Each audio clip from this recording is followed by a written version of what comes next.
A história começa com um menino atravessando o parque, já que o caminho que normalmente percorria para voltar para casa estava em reconstrução. Ele estava nervoso e olhava em todas as direções por causa dos boatos de que um cachorro selvagem morava naquele parque. Enquanto caminhava, de repente, o menino fica chateado ao ouvir um sussurro vindo de trás de alguns arbustos, mas apesar do medo, decide olhar para ver o que era. Ele conseguiu ver algumas orelhas, mas aquelas orelhas não pertenciam a um cachorro, mas sim a uma menina que estava caída no chão com as roupas rasgadas. Ao perceber que ela era uma menina e que suas roupas não estavam em boas condições, o menino se vira, envergonhado, e começa a chamar uma ambulância. Enquanto ele está de costas, a menina se levanta e pede que ele a deixe em paz, e vai embora. O menino, inconscientemente, responde que não pode deixá-la ali naquele estado. Percebendo que ela havia falado com ele, ele se vira e pergunta à garota se ela está bem. Em vez de responder, ela se joga sobre os ombros e pede desculpas em seu ouvido. Depois disso, ela lambe a orelha, levanta-se e sai, desaparecendo na frente dele. No dia seguinte, nosso protagonista está a caminho da escola. Enquanto caminha, ele esfrega a orelha lembrando do que aconteceu. Por trás, alguém o chama. Aparentemente, ele era um dos amigos do nosso protagonista, e graças a ele sabemos o nome do protagonista. Bem, nosso protagonista se chama Mitsuya Daiki do primeiro ano, e o amigo genérico se chama Kura. Enquanto os meninos trocam cumprimentos, de repente todos ao seu redor começam a prestar atenção em alguém. Essa pessoa era uma garota, obviamente a madona da escola. Era Sakuragami Senpai, muito popular por sua aparência e por pertencer a uma família nobre, os maiores proprietários de terras da região. Apesar disso, ela se comportava de maneira humilde e não era vaidosa, apesar de ser abençoada. Já no vestiário, Kura comenta com nosso protagonista que deve ser estressante ser alguém como ela, já que ele tem que atender às expectativas dos outros. Nosso protagonista responde que sim, mas isso não é da conta deles.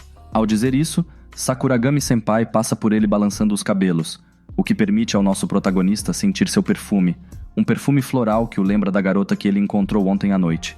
Ela cheirava da mesma maneira. Algum tempo depois do término das aulas, Mitsuya e Kura ficaram organizando alguns folhetos. Kura pergunta ao nosso protagonista por que ele ficou nas nuvens o dia todo. Ele responde que ontem teve um sonho muito estranho. Kura pergunta o que ele sonhou para lhe dar um diagnóstico, dizendo que é fã de Freud. O protagonista conta a ele que o sonho foi do tipo travesso, e ele conta a ele que sonhou com uma garota com orelhas de animal que lambia sua orelha. Kura, zombeteiro, conta que seu diagnóstico é que ele está muito desesperado e com muito acúmulo. Brincadeiras à parte, Mitsuya avisa a presidente do curso, cujo nome é Nishimori, que terminaram de organizar os folhetos. Ela responde que também terminou, e nosso protagonista se oferece para levá-los à professora. Quando ele se aproxima dela para tirar os papéis dela, ela sente um cheiro vindo do nosso protagonista e pergunta se ele está usando algum tipo de perfume. Ele responde que não está usando perfume, e ela diz que sentiu um cheiro saindo de sua orelha. Nikimori, levantando-se de sua cadeira, fareja ao redor dele para ter certeza. Obviamente, nosso protagonista se sente incomodado com isso e se afasta dela. Nikimori pensa que talvez ela estivesse imaginando isso. Mais tarde, nosso protagonista volta da sala dos professores. No caminho, ele conhece Sakuragami, o que o faz pensar que hoje ele tem se cruzado muito com ela. Quando ele se aproxima, ela de repente diz para ele e vê-la na turma 3 do segundo ano no prédio antigo porque precisava conversar com ele sobre o que aconteceu ontem. Ela sai e deixa nosso protagonista pensando que o que aconteceu ontem não foi um sonho como ele pensava. Enquanto ele estava confuso, havia alguém o observando por trás de um canto. Mais tarde, Mitsuya chega ao lugar que ela lhe contou. Ele começa a investigar o que aconteceu ontem e, enquanto faz isso, alguém o chama. Era Nishimori e nosso protagonista pergunta o que ela estava fazendo ali, e ela diz que estava procurando alguma coisa. Nosso protagonista se oferece para ajudá-la a encontrar o que procura, e ela, tocando sua bochecha, ela diz que já o encontrou. Ela se lança sobre ele dizendo que não aguenta mais e começa a cheirá-lo, comentando que ele tinha um cheiro bom e por isso a garota loba estava tão interessada nele. Depois de dizer isso, ela de repente mostra orelhas de animais. Nosso protagonista fica surpreso ao ver seus ouvidos e não o deixa falar, e começa a se aproximar de seu ouvido. Antes que ela possa tocar sua orelha, a porta atrás dela se abre e Sakuragami aparece em cena, comentando que os gatos são sem vergonha. Nishimori solta um suspiro e comenta que já aguentou muito, então terá que fugir sem conseguir provar o nosso protagonista, já que infelizmente no território de Sakuragami Senpai, ela está em desvantagem. Sakuragami, desamarrando um elástico que usava no cabelo, revela suas orelhas compridas, que surpreendem o nosso protagonista, pois são as mesmas orelhas que ele viu no dia anterior. As meninas, sem perder tempo, começam a se confrontar, e no meio da briga, Nichimori diz para Sakuragami: "A princesinha loba está apaixonada? Você quer isso para você? Você quer que ele seja seu?" Ao que ela responde que é o contrário, ela pertence a ele. E é por isso que ela vai tirá-la do caminho. Nesse momento, Sakuragami dá um soco que atinge o chão, destruindo o chão. Mas, infelizmente, Nichimori conseguiu escapar. Nosso protagonista se levanta do chão, confuso com o que aconteceu à sua frente. Sakuragami pede desculpas por tê-lo envolvido naquela situação e explica que a partir de agora ele será perseguido por seres como ela, seres chamados Ayakachi, e talvez a família dele também. Mas ela diz para ele não se preocupar, pois ela os protegerá como agradecimento pela ajuda que ele lhe deu no dia anterior. Ela diz a ele: "Por causa daquela ajuda que você me deu, estou aqui, mestre. Quero que você me torne sua propriedade." Ela diz isso enquanto se curva diante dele. Nosso protagonista, incomodado e envergonhado, pede que ela não se curve, pois ele só fez o que qualquer pessoa faria. Então ele pede que ela explique detalhadamente o que está acontecendo. Ela concorda, mas primeiro pede um favor a ele. Ele pergunta qual é, e ela, dirigindo-se a ele como seu senhor, pede que ele lhe permita lamber suas orelhas. Este pedido deixa perplexo o nosso protagonista. Momentos depois, vemos nosso protagonista surpreso ao olhar para a imensa estrutura à sua frente. Acontece que Sakuragami o levou para sua casa. Ao entrar, ele se surpreende ao ver que havia empregadas domésticas. Ao passar, nosso protagonista percebeu o olhar delas em suas costas. Momentos depois, enquanto estão sentados, nosso protagonista se sente incomodado por estar em um lugar de alta classe. Enquanto ele hesita em como beber o chá, Sakuragami começa a explicar para ele. Ela diz a ele que não são os humanos que o estão perseguindo, mas sim seres chamados Ayakachi, e ela é um deles. A razão pela qual o perseguem é porque querem suas orelhas, pois tem um cheiro que atrai o Ayakachi. O poder espiritual manal que deles emana lhes confere sabor e poder supremos, transformando-os em um banquete para eles. É por isso que Nichimori fez isso, porque o cheiro dela a atraiu. Se alguém sentir o cheiro dela, inevitavelmente se sentirá atraído por essa pessoa. Ao ouvir isso, nosso protagonista começa a pensar que talvez Sakuragami-senpai também esteja interessado em suas orelhas. Mas naquele momento, Sakuragami diz que ela precisa de sua ajuda para bloquear o cheiro, já que aquela cidade é seu território e ela não pode permitir que alguém saia por aí atraindo os Ayakashi. Ele pergunta a ela como eles vão conseguir isso, e ela lhe conta fazendo um contrato com ele.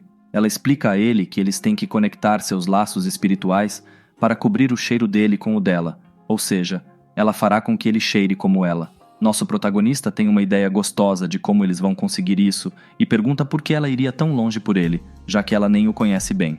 Então, ele pergunta se ela concorda em fazer isso com ele, e ela diz que já fez isso, então pede que ele o deixe lamber sua orelha novamente. Isso surpreende nosso protagonista ao saber que ela se referia a lamber a orelha. Momentos depois, vemos nosso protagonista desanimado, destruído e envergonhado, pois havia imaginado outro tipo de contrato. Após vivenciar aquela pequena decepção, nosso protagonista passa a vestir um kimono que a waifu havia deixado para ele no local, pedindo-lhe que esperasse ali por ela enquanto ela se arruma. Algum tempo depois dele terminar de vestir o kimono, ela abre a porta e entra, pedindo desculpas por tê-lo feito esperar. Vestindo um belo kimono que deixa a nossa imaginação fervilhando. Ela vai até ele e avisa que eles vão começar com o contrato. Ela se aproxima da orelha dele e lambe. Resumindo, as cenas ficam um pouco difíceis. Depois disso, ela pede que ele faça o mesmo com sua orelha de lobo. Ele faz isso e, seguido por um flash, um brinco aparece nas orelhas dela e nas dele. Ela confirma sua arete e vê que o contrato foi concluído com sucesso. Após os dois vestirem os uniformes, Mitsuya pergunta ao waifu se com isso ele está livre da situação de perseguição. Ela responde que não, que eles devem realizar aquele ritual novamente de vez em quando. Essa ideia não agrada nosso protagonista, já que ele estaria dependendo dela, e também seria um completo aborrecimento para Sakuragami-senpai. Ao que ela responde que isso não o incomoda em nada, já que ele é seu mestre. O fato dela chamá-lo de mestre novamente desperta a curiosidade de nosso protagonista, e ela explica a ele que o que acabaram de fazer é um contrato mestre-servo. Então, a partir daquele momento, Mitsuya se tornou seu mestre e senhor, e o brinco é o sinal disso. Ela acrescenta que, de acordo com o contrato, ele não pode ficar mais de um dia longe dela, ou seus laços serão cortados. Portanto, ela gostaria que seu senhor se mudasse para a mansão e morasse com ela. Ao ouvir isso, Mitsuya pensa que foi pego. Enfim, naquele dia Mitsuya fica na mansão. No dia seguinte, nosso protagonista acorda vendo um teto que não reconhece e lembra que agora está na casa de Sakuragami. Ele comenta que nunca imaginou que moraria em uma casa assim. Ele percebe que já há algum tempo vem sentindo uma sensação estranha no ouvido. Olhando naquela direção, ele se surpreende ao ver Sakuragami provando sua orelha. Como se fosse algo normal o que ela estava fazendo, ela simplesmente se levanta e diz bom dia para ele. Momentos depois, já sentada na sala, ela pergunta o que ele achou da primeira manhã dele naquela casa. Ao que ele responde que nunca imaginou que ela viria até ele para um culto matinal. Ele também não acreditava que tivesse começado a morar naquela mansão. E no dia anterior, Sakuragami havia feito os preparativos para que o protagonista ficasse ali como sistema de acomodação escolar para alunos especiais. Ela também foi conhecer a família de Mitsuya, que concordou que ele ficasse na mansão, e que a família de Sakuragami iria cuidar de todas as despesas de Mitsuya. Isso faz nosso protagonista chorar ao ver que sua família o aceitou e vendeu tão facilmente. Voltando ao assunto atual, Sakuragami diz ao nosso protagonista que adoraria estar ao seu lado para protegê-lo, mas há um porém, eles estão em anos escolares diferentes.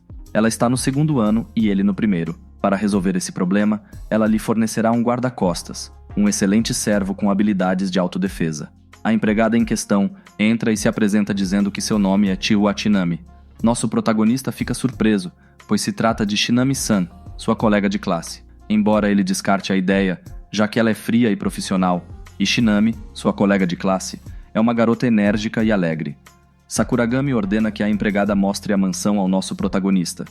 Enquanto caminham pelo corredor, nosso protagonista tenta lhe contar algo sobre ela, mas ele não sabe como se dirigir a ela. Naquele momento, ela de repente se vira e começa a rir, dizendo a nosso protagonista para não se preocupar, já que ela é a mesma Shinami-san que ele conhece. Isso alivia Mitsuya, e ela brinca que não há como existirem duas belezas como ela.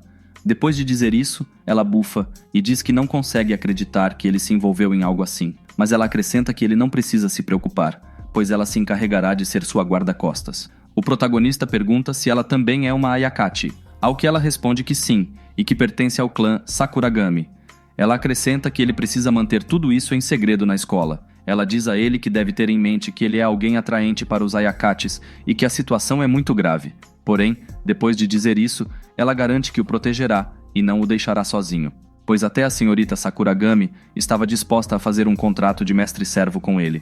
Ela diz a ele que graças a esse contrato ele pode pedir qualquer coisa a Sakuragami, até coisas saborosas. Depois de brincar sobre isso, ela explica que o contrato não só tem a capacidade de anular seu cheiro, mas também impede que alguém o toque, já que ele é conhecido por ser parente de um Ayakachi.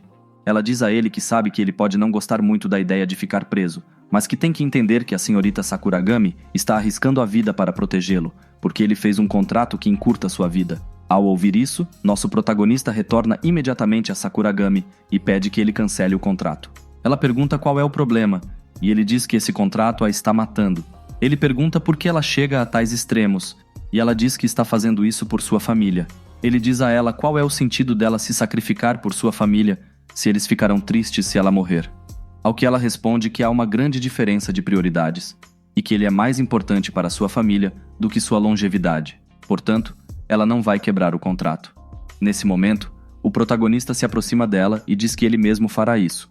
Então ele vai lamber a orelha dela. Ela cora e ele conta que perguntou a Shinami, e ela lhe disse que se o patrão lambesse sua orelha e ordenasse algo ao servo, ele seria forçado a obedecer. Ela tenta impedi-lo da melhor maneira que pode, mas após um tapa em sua orelha, ele ordena que ela viva para ele, já que ela mesma disse que ele era seu mestre. Mais tarde, vemos nosso protagonista sentado e se desculpando pela biologia auditiva que fez com ele. Sakuragami diz a ele que entende suas intenções, mas que o contrato é tão forte que não poderia ser quebrado imediatamente. Isso preocupa nosso protagonista, mas ela o acalma e diz que já desistiu da intenção de arriscar a vida, pois ele a ordenou.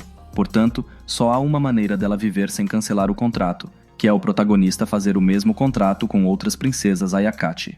E havia uma razão por trás de sua vida ter sido encurtada. Ela agora continha praticamente todo o imenso poder espiritual de Mitsuya, então se ele fizesse um contrato com outras princesas Ayakachis, seu poder seria distribuído entre todos eles, libertando-a de toda aquela sobrecarga. Resumindo, nosso protagonista terá que cortejar outras princesas Ayakachis e torná-las suas servas. Nosso protagonista fica surpreso e ela se aproxima dele e diz: "Você me mandou viver, então você vai me ajudar, né, mestre?" Nesta situação, Ele não tem escolha senão aceitar. Bem, isso é tudo por agora. Obrigado por assistir este vídeo. Curta se você gostou do vídeo e se inscreva para mais conteúdo. Vejo você no próximo capítulo.